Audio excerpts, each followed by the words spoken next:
Hey guys, this is a quick video on how to save foods or recipes or even meals in your MyFitnessPal app. And this is going to contribute to your success long-term and short-term significantly. So this one's pretty important.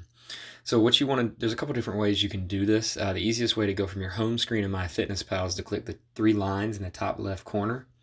And then you're going to slide down to where it says recipes, meals, and foods, right about the middle of your screen there. So now you can see one of the recipes that I saved for my turkey meatballs. We can click on meals. This is where I added a breakfast that I wanted to put, where I have a smoothie and a Kellogg's protein bar to help me get towards my goals instead of entering them in separately, because the smoothie has a lot of different parts. And then here's foods, where I've been saving some things. And you could pretty much do any of what I've added in any of these three categories between foods, meals, and recipes, but I've tried to stick to them pretty well. Food seems to be the quickest one. You can hit create new food here at the bottom, and then you could put this in. So we're going to say small Smoothie King activator smoothie. Description, small, one serving size is going to be equal to 20 ounces, as you see here on the Smoothie King website. So I'll usually look this stuff up there.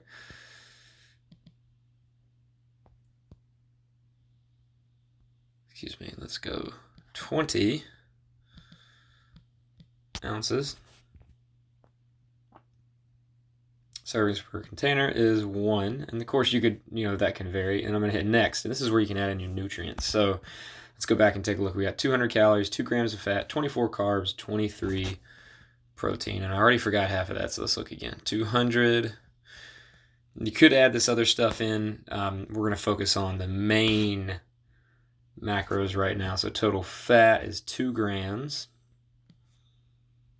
Total carbs was 24. Protein was 23. Let's double check that. Yeah.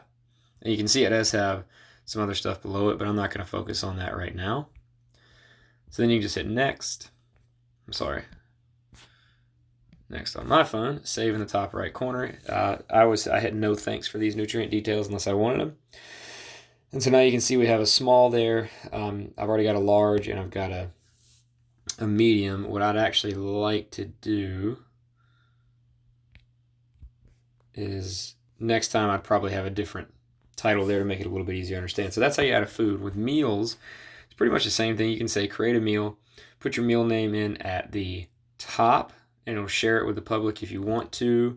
You can also only share it with your friends.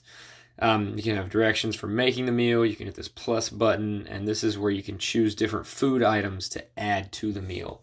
So it's a little bit different, but like you've got a smoothie, like I did here. I added each, so I have my Kellogg's protein bar at the top, and then each individual item from the smoothie added there so that it counts as a meal. This is a regular breakfast for me, so I added it that way.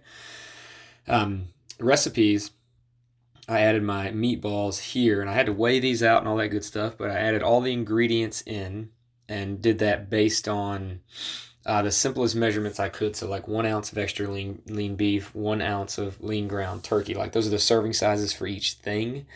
And then I had to, when you add it in, you can go in and change. You can click each one that goes in there, and then you just have to make sure that you have your serving sizes right. So like I measured this out when I made one, and all those equal out to 1 meatball. So 1 serving was 1 meatball. That's why the title is Turkey Lean, 96% beef, 99% turkey lean meatball. So this will be the macros for 1 meatball that I made, which you can see is high protein and low fat, which is what I was going for.